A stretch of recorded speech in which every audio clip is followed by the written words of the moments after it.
Bonsoir, merci de m'accueillir. Merci à vous d'être avec nous sur Monaco Info. C'est un peu les futures stars de la balle jaune qui vont fouler la terre battue du MCCC à partir de mercredi. Voilà, en effet, ce sont les catégories moins de 14 ans et moins de 16 ans, garçons et filles, du Junior Tour de Tennis Europe, donc du circuit européen junior qui dépend de la Fédération internationale de tennis. Alors, qui sont ces joueurs et ces joueuses? Est-ce que cette nouvelle génération est prometteuse? Oui, absolument. Alors, je ne vais peut-être pas vous faire la liste des 32 joueurs. C'est sur notre site internet si quelqu'un est intéressé. Mais il y en a plusieurs, en effet. Il y a trois jeunes de nationalité turque. Donc, eux, je pense qu'il va falloir les garder à l'œil sur notre tournoi, mais aussi dans les années à venir. Il y a un jeune russe également dans la catégorie 14 ans et moins qui s'appelle Rybkin, qui, je pense, est très prometteur.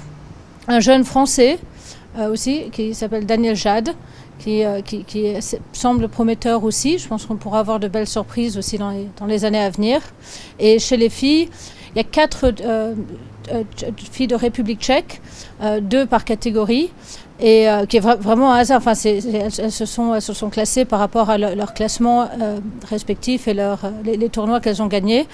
Mais il y en a surtout 2, une jeune Kovakova dans les moins de 14 ans et Etlerova dans les moins de 16 ans qui, je pense, seront deux espoirs du futur tennis féminin. Au-delà de ce côté compétition, j'imagine que c'est galvanisant aussi pour eux de jouer sur les terrains du MCCC, capitale du tennis, chaque année au mois d'avril. Oui, bien sûr, pour eux c'est un rêve déjà de venir découvrir la principauté. La plupart ne connaissent pas. Donc nous essayons aussi avec le soutien du gouvernement princier, de la mairie de Monaco et de l'office du tourisme Visit Monaco de leur organiser des visites au musée, de leur donner des billets pour essayer de les motiver à connaître la principauté. Et c'est sûr que pour eux de jouer ici, de pouvoir peut-être jouer les finales sur le cours Prince Régnier III, c'est un rêve pour eux, oui. Vous parlez des grandes stars, il y en a qui ont gagné ce tournoi, ce Tennis Europe Junior Masters. Ah oui, absolument. Raphaël Nadal, par exemple, Alexander Zverev, pour parler des garçons. Sinon, Belinda Bencic a gagné, Cilic a gagné. Tsitsipas est passé par là. Enfin, ils ont toutes les grandes stars d'aujourd'hui, y compris Federer. Ils n'ont peut-être pas tous gagné, mais en tout cas ont participé à ce tournoi, cet événement qui existe depuis 1996 et qui se joue à Monaco depuis 2021, la première édition ayant été annulée en 2020 dû au Covid. Justement, Mélanie Antoinette de Massy, en quoi c'est important pour Monaco, même si vous avez déjà donné quelques pistes dans votre réponse tout à l'heure, en quoi c'est important pour Monaco d'accueillir ce tournoi?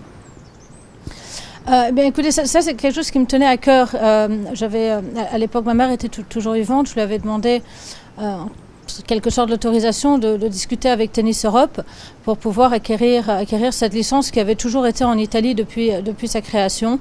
Car évidemment, Monaco est connu dans le monde entier pour beaucoup de raisons, mais dans le tennis, de par le Monte Carlo Country Club et de par son tournoi, le Rolex Monte Carlo Masters, qui existe depuis 1897. Mais pour moi, c'était important finalement de montrer au monde du tennis que Monaco s'implique aussi chez les juniors, qu'on s'implique aussi au sein de notre fédération, mais à essayer de donner le meilleur possible à ces jeunes champions, à cette future élite du tennis mondial. Je pense que c'était important que Monaco trouve sa place dans ce circuit. L'édition 2023 sera particulière cette année avec un nouveau format, le passage au round robin. En quoi cela consiste? Ce tournoi, le Tennis Europe Junior Masters, a toujours été ce qu'on appelle en knockout, c'est-à-dire comme notre tournoi au mois d'avril par exemple, et comme la plupart des tournois de tennis où dès que vous perdez, enfin vous jouez jusqu'à ce que vous perdiez. Donc sur les 2 jours, vous allez affronter plusieurs joueurs. Et donc vous avez plusieurs chances. Si vous perdez votre premier match le premier jour, ça ne veut pas dire que vous êtes éliminé. Vous avez encore une chance avec votre match prochain le lendemain de pouvoir accéder aux demi-finales qui se joueront samedi et peut-être à la finale dimanche. Des finales qui seront à suivre en direct sur Monaco Info ce dimanche, donc à partir de 10h. Merci infiniment Mélanie Antoinette de Massy d'avoir été notre invitée ce soir. Merci à vous et j'encourage tout le monde à soit regarder Monaco Info tous les jours mais surtout dimanche ou de venir au Monte Carlo Country Club où les portes seront grandes ouvertes au public pour l'événement. À partir de jeudi, donc, pour les matchs, hein. Absolument, à partir de jeudi, 10 h du matin tous les jours. Merci beaucoup Mélanie Antoinette de Massy. Merci à vous.